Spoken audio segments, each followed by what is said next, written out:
Paul Edwards. I'm an independently published horror author, and first and foremost, a monster kid. One of my viewers, Scott W., mentioned the Cracked magazine monster publications from the 1960s. So today we're looking at For Monsters Only, issue number 7 from 1969. And I thought maybe you would like to go through this issue with me page by page, just in case you don't own your own copy of Cracked Magazine's For Monsters Only 1969, issue number 7. And together we can see what kind of vintage monster goodness is in here. Brace yourselves, monster kids. This is going to be a good one. We've got Karloff, Lugosi, Cushing, all the greats.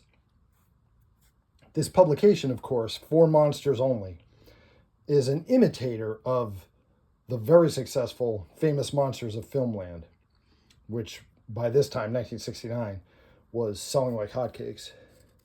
So Cracked Magazine, which itself was a poor man's Mad magazine, got into the monster magazine business with their poor man's Famous Monsters of Filmland. But I say poor man's in an affectionate way because it's pretty good. Notice the cover price, 50 cents. Ooh, Vampire Hunt 69. Peter Cushing Monster Fighter. Wow. Super Terror bonus, free horror poster. See back cover. Should we skip to the back cover? Yeah, let's totally do it. Great moments of horror. Okay. Everybody would have got this at the time, but a lot of people now wouldn't get it probably. This is Tiny Tim. Tiny Tim was a performer of novelty songs. He would sing weird, kooky, and obscure songs. He had an encyclopedic knowledge, actually, of obscure songs. And he would sing them on TV and play a ukulele, and people thought he was nuts. Sort of like a 60s version of Weird Al. So Tiny Tim is playing, and all the monsters are horrified by him. All right. That's pretty good. All right, so here we go. Ooh. The sideways panel here says, "You'd better stop eating sweets, Al. There's a blemish right there." Of course, that's Teenage Frankenstein from I Was a Teenage Frankenstein. Okay, so let's see what we get in this issue. Karloff and Lugosi, Titans of Terror. The Wild Weirdos Screaming. Ghouls and Giggles. Some of these are going to be gag bits, comedy bits, like pictures from famous images of monsters with joke captions on them. Peter Cushing Monster Fighter is probably what I would have turned to first. Oh, but that's on page 6, so we're in luck.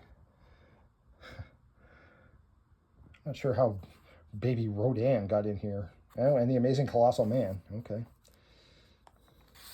All right. Let's start. The Post-Mortem Office is their letter section. I love it.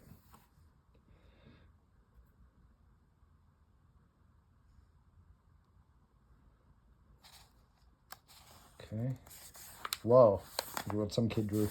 Some kid got their drawing printed in the magazine.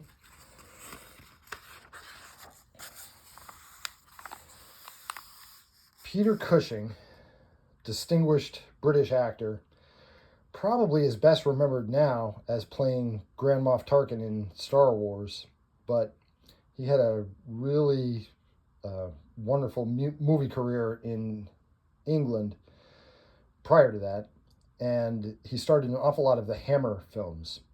In the Frankenstein movies, he played Baron Frankenstein. He was the bad guy. But conversely, in the Dracula series of films, he played Professor Van Helsing. He was our hero. Monster fighter extraordinaire. Here he is in another, this is not a Hammer film, but it's a very Hammer-like film called The Skull, which is based on a story about the Marquis de Sade's skull still exerting supernatural evil powers on whoever possesses it. If memory serves me, that was written by Robert Bloch, although I wouldn't swear to it. You can fact check me. Feel free to fact check me on anything. I'm pretty sure Robert Bloch wrote that. Oh, Peter Cushing often starred with Christopher Lee.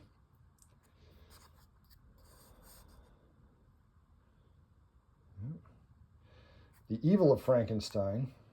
That was the third entry in the Hammer series of Frankenstein movies. This was in probably the best Hammer movie of all. Hammer's version of The Mummy in 1959. That's Christopher Lee, this guy, bandaged up playing Kharis the Mummy. And Peter Cushing is playing the hero, Dr. Banning.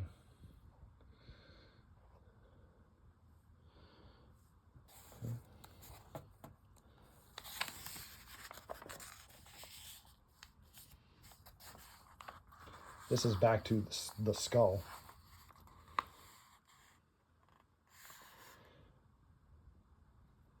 Got a lot from Evil of Frankenstein here. This movie, The Brides of Dracula, is probably the only movie you'll ever see that has Professor Van Helsing, but not Dracula. Christopher Lee didn't want to come back and play Dracula in that film, but Peter Cushing was willing to do Van Helsing again. So this guy was the vampire substituting for Dracula. However, it was a great Hammer film, one of their best. Okay, this is again from Evil of Frankenstein. They're really pushing Evil of Frankenstein here.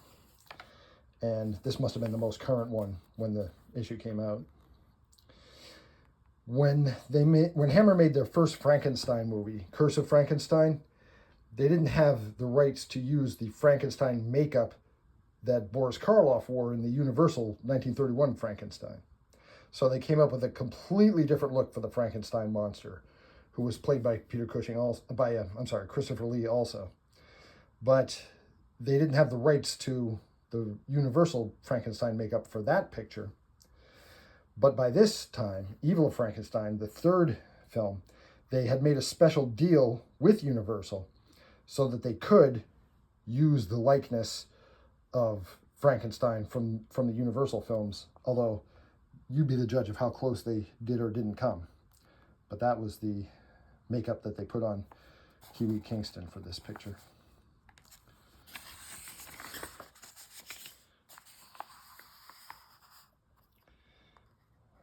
Another shot from Evil of Frankenstein. Here we're going back to the first one, Curse of Frankenstein. This is the makeup Christopher Lee had playing the Frankenstein monster back when they didn't have the rights to use the Universal Studios version. Well, they're really going heavy on the skull. This is also from the skull.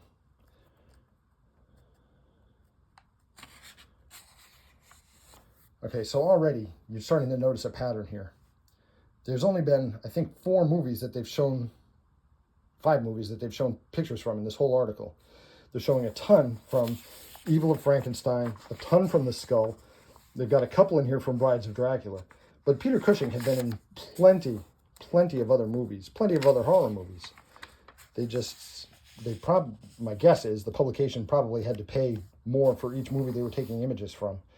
So they try to keep it to a minimum. Yep, this is also from Evil of Frankenstein. Here Peter Cushing is as our hero, Professor Van Helsing in Horror of Dracula. This was Hammer Studios' 1958 Dracula movie that was released in Great Britain as Dracula. But when they released it here in the United States, they were afraid people might confuse it with re-releases of the Bela Lugosi one. So they titled it Horror of Dracula.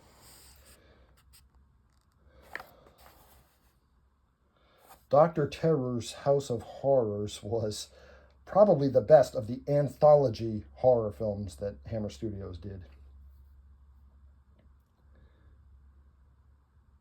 The House of Horrors, by the way, is a tarot card house.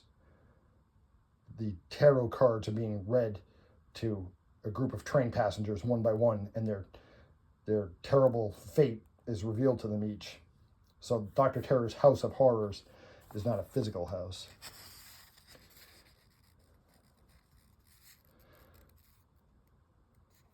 I should do a video on Dr. Terror's House of Horrors. I really like that one. The Wild Weirdos Screaming. Okay, I warned you. This is pictures from monster movies with funny captions put on them. Remember, this magazine is for, like, grade school kids, okay? So, for instance, here's Mothra. What are they saying? Something about fly now, pay later. These are based on commercials that were out at the time. Here's Teenage Frankenstein and Teenage Werewolf. That's Gary Conway as Teenage Frankenstein and Michael Landon, yes, that Michael Landon, as Teenage Werewolf. Do you have a date for tonight, Frank? No, Harry, I don't. Could it be the toothpaste I'm using?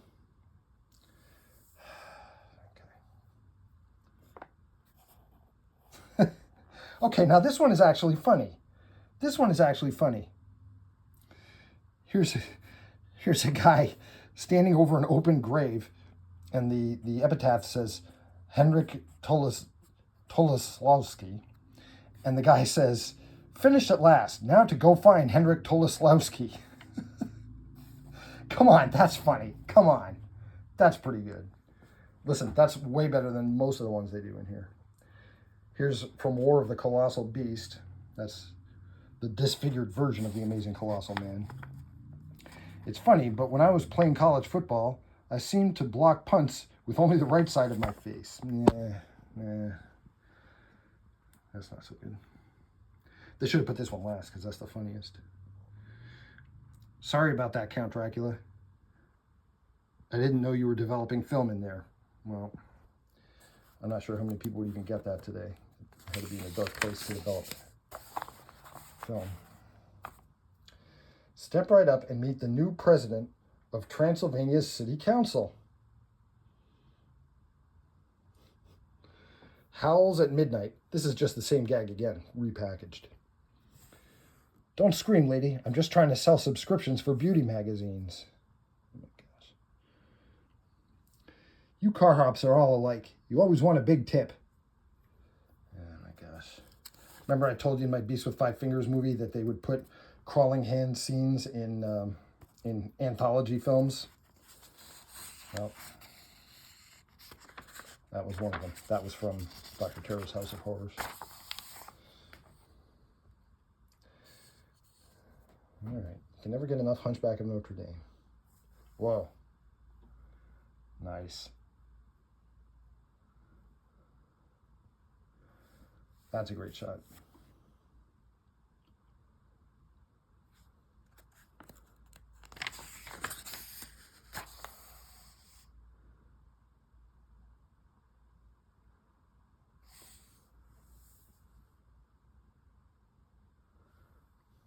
Just Good Fiends is yet another version of this same gag. Are you ashamed of me, dear? Why can't we walk on the street like other couples? Can you spot which movie this is from? This can be a tough one. It's from 1932, Murders of the Rue Morgue. Is he a dummy? Sure, he's a kindergarten dropout. Yeah, that's not funny. If you think I'm ugly, you should see my wife. She looks like... Oh, gosh. Okay. We're not even going to finish that one. Quick quiz. Okay. Do you know what movie this is from? Is it A, The Amazing Garbage Men Strike at Dawn? B, Frankenstein Meets the Space Monster? C, It Came from Outer Brooklyn? D, Creature from the Supermarket? Well, only one of those is not a joke answer, so you can probably guess. They go on with a bunch of these. Oh, let's do the one from Frankenstein Conquers the World with the Frankenstein monster fighting Baragon.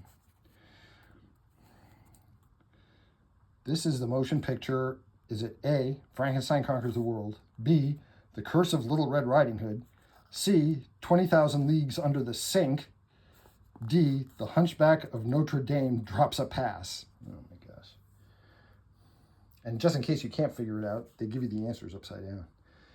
But even if you're 7 years old reading these, you should be able to get them. Now we're talking.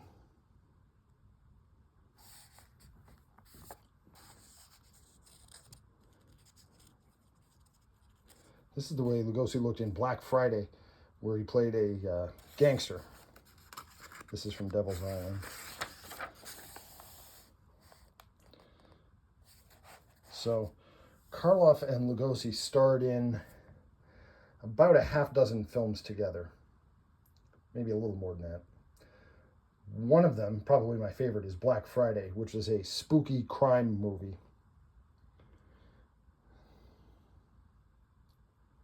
The Invisible Ray. Sometimes I think when they were making these pictures, Karloff and Lugosi must have looked at each other and said, who's the bad guy in this one? Am I the bad guy or are you the bad guy? I can't keep track of which is which this week because they switched back and forth. Karloff was the bad guy in Invisible Ray. Probably most famously of their co-starring movies, they were in Son of Frankenstein together. And he played the Frankenstein monster and he played Igor. But in terms of being able to see their faces, their best co-starring gig was probably in The Black Cat.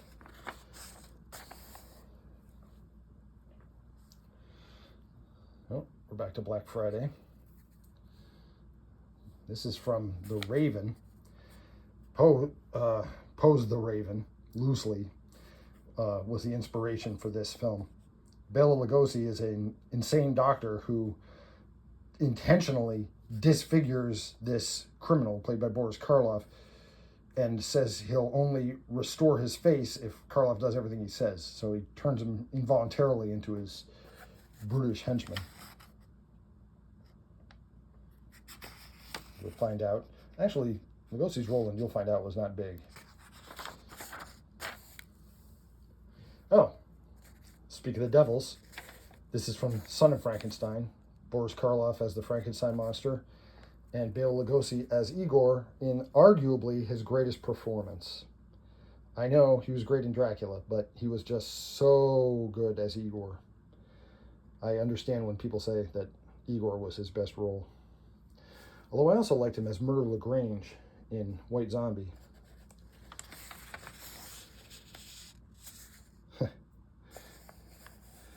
Abbott and Costello Meet Frankenstein was the only other movie besides the 1931 Dracula. It was the only other movie in which Bela Lugosi played Count Dracula. He had played Dracula on stage a ton of times, but only twice in the movies. Dracula and Abbott and Costello Meet Frankenstein. Glenn Strange was the current Frankenstein monster at the time that was made.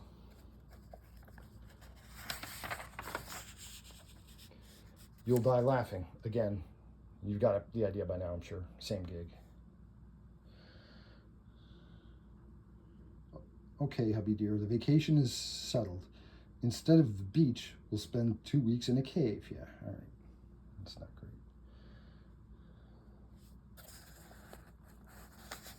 Nice.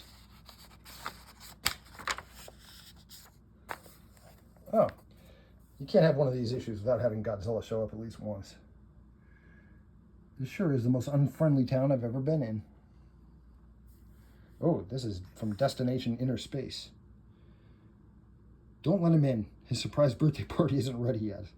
That's a little funny.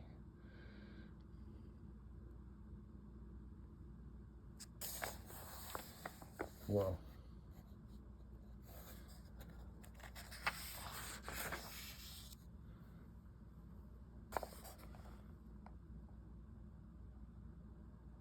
Oh, brother.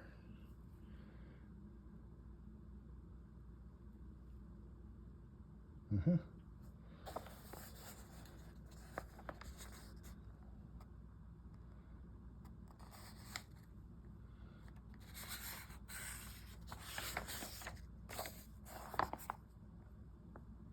Oh my gosh, this is from The Screaming Skull. I'll give Henry 10 more years. If he doesn't show up for our wedding, I'm going home. Okay, now that's funny. That's funny. Come on.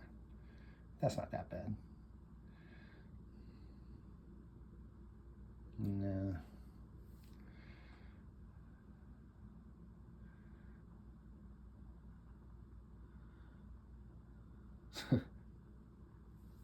As your doctor, I suggest that you sell your sun lamp, Mr. Figby.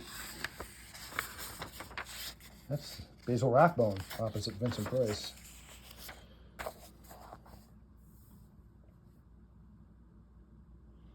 Nice. Big things are happening. This would have been my favorite because I was way into the kaiju, the giant monsters, when I was a kid. Well, I mean, I still am, but I mean, as a kid, I would have loved this section. Okay, I'll let you go, but you better bring me back a bag of peanuts in 1 hour or else, says King Kong. Here's baby Rodan. Hey, Mom, this is home? I think I'll go back into the egg.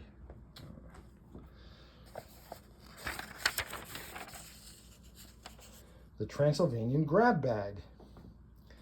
These are gag products you could get, like stuff that you could get from a joke shop, except you would get it by mail order using this coupon.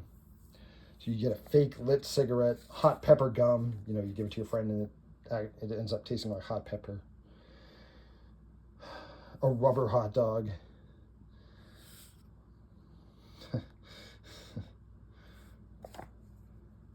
Fly on a spoon, yeah. Squirt ring, you had to figure there would be something like that in here. Venus flytrap, you gotta have a Venus flytrap. Of course, all you're going to get in this is they're going to mail you some Venus flytrap seeds, but you can't say they didn't send them to you. What do you want for $1? A 1960s dollar. You get a Frankenstein monster mask. But here's a whole treasure chest of fun. Look at some of these ads. Oh my gosh. Oh yeah, please sell kids a boomerang. That's a great idea. Oh, you get karate. You get the monster size, full-size skeleton for $1.25. In case you can't figure out what they could possibly sell you for $1.25 that would count as this. It's a poster. It's a poster that you would hang on the back of your door.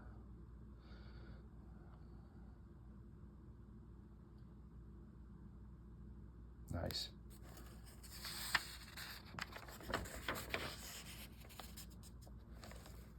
Horror, action, adventure in 8mm movies. A complete collection of the daring, the unusual, and the dangerous. You can get Killer Gorilla, African Animal Hunt. You can get Tarantula, but this picture is not from the movie Tarantula. This is artwork. Battle of the Giants. Boris Karloff as the Mummy from the 1932 movie. But these are not the whole movie. These are a few minutes of, you know, the best scenes.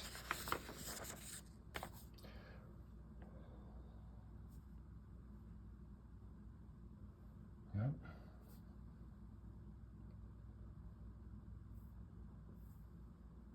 Lion Tiger Fight.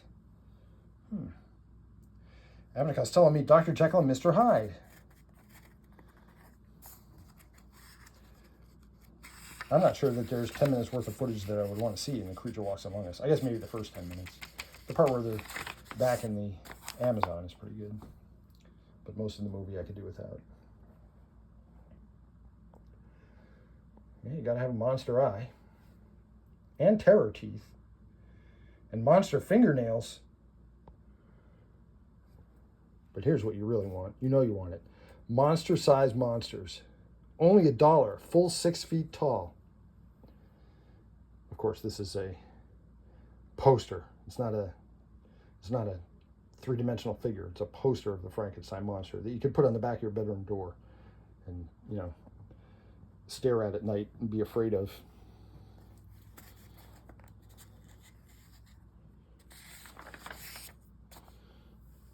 Deluxe over-the-top rubber masks.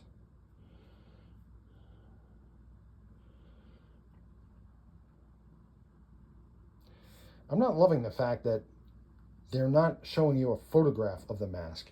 They're showing you an artist's depiction of the mask. To me, that has red flag written all over it. Because other companies also put out horror masks, but they would show you a photograph of their mask. not just an artist's rendition of it. Yeah, Horror House Mask Department, Valley Stream, New York. I'm not sure I would have trusted this, even as a kid.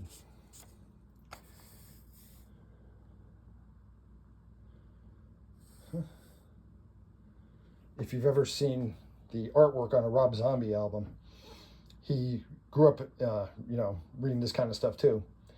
And he has an ad that's like this, as the caveman, the gorilla, the pirate, but then where it's the zombie, it has his picture. Plus, you can get monster hands and monster feet to complete your outfit. Vampire Hunt 69. Oh, okay, now we're cooking. Brace yourselves. Horror comics. When this came out in 1969, there were not any horror comics being published. They were published in the 50s until the big crackdown. But in the 60s, no. So if you were a kid and you wanted horror comics, your best hope of getting them would be in a magazine like this, even if it was only just a few pages worth. But hang in there, kids. Horror comics will make a big comeback in the 70s. Okay.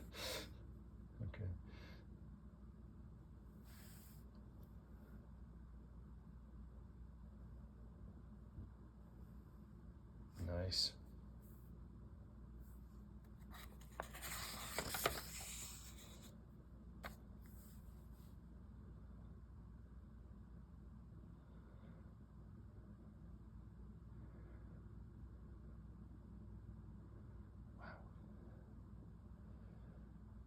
Oh, look at that.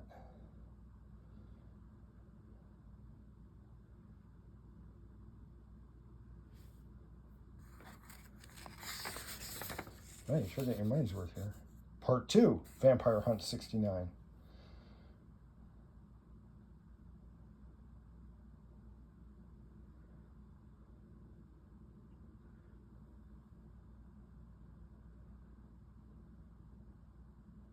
You know, considering the artwork here is only black and white, it's really pretty good. I mean, what do you want for an insert in a magazine that is mainly other things?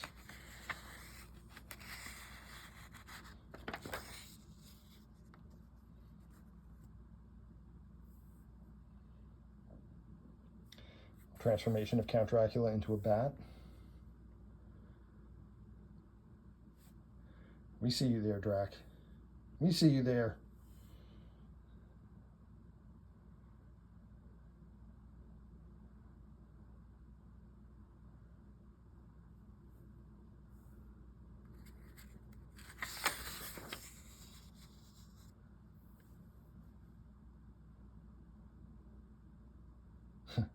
Rich red blood plasma. Drink deep, my vampire crew. This is why they stopped selling horror comics in the 50s.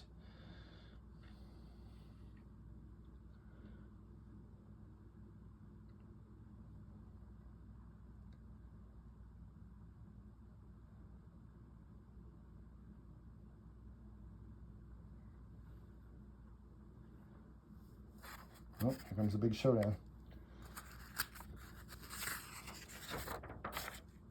Brace yourselves. Drac's not alone, though. He's got his vampire hordes.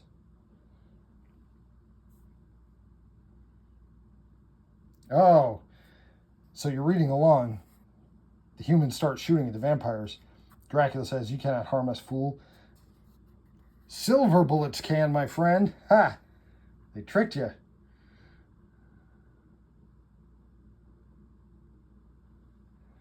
All right, now it's just Dracula against the good guy.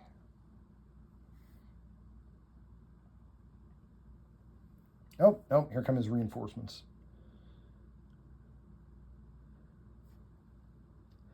Oh, looks like Drac has had it for this story. Then, as the silver crucifix touched the vampire, this should be good. Ooh.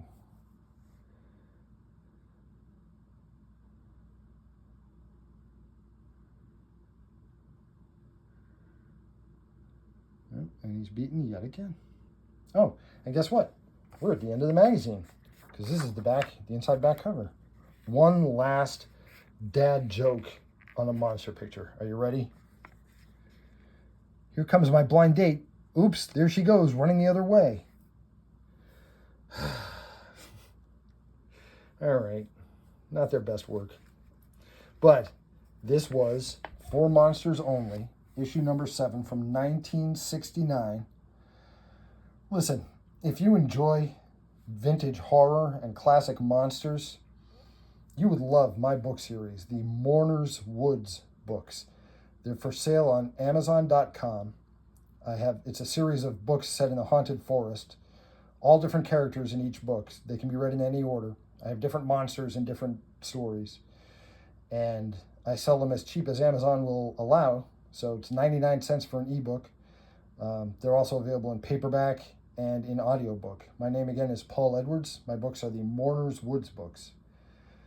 Listen, thanks for spending some time looking through this great old monster magazine with me. And I will see you in Mourner's Woods.